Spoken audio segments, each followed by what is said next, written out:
दिवा स्टेशन जवळील पूर्व परिसरात होणारी वाहतूक कोंडी सर्वश्रुत असून स्टेशन परिसरात रस्त्याच्या दुतर्फा बसलेल्या फेरीवाल्यांमुळे व बेशिस्त रिक्षा चालकांमुळे नागरिकांना येथून मार्ग काढणं कठीण झालंय।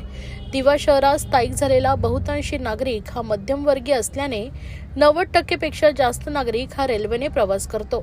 परिणामी दिवा स्टेशन परिसर नेहमी गजबजलेला असतो।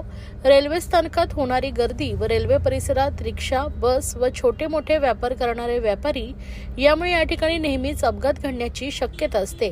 त्यामुळे माननीय उच्च न्यायालयाने या संदर्भात कठोर आदेश देऊन मध्य रेल्वे मार्गावरील सर्वच रेल्वे स्थानकांपासून 150 मीटर परिसर हा फेरीवाला मुक्त, ट्रॅफिक मुक्त करण्यासाठी निवेदन देण्यात आले आहे। माननीय उच्च न्यायालयाच्या आदेशानुसार दिवा स्टेशन परिसर फेरीवाला व ट्रॅफिक मुक्त ठेवण्यासाठी 150 मीटर परिसरातील फेरीवाले आणि बेशिस्त रिक्षा चालक यांच्यावर कठोर कारवाईची मागणी शिवसेना उपशहर प्रमुख ॲडव्होकेट आदेश भगत यांनी सहाय्यक आयुक्त यांच्याकडे केली आहे। तसेच दिवा स्टेशन पूर्व परिसरात उड्डाण पुलासाठी उभे करण्यात आलेल्या शेवटच्या पिलरजवळ रस्ता अरुंद झाला असून त्या पिलरपासून दिवा चौकापर्यंत धंदा करणाऱ्या फेरीवाल्यांना मागे जाण्याचे निर्देश देऊन तिथे रस्ता करावा, जेणेकरून त्या भागात ट्रॅफिक होणार नाही व नागरिकांना येण्या जाण्यास कोणताही अडथळा होणार नाही, अशी मागणी देखील ॲडव्होकेट आदेश भगत यांनी केली आहे।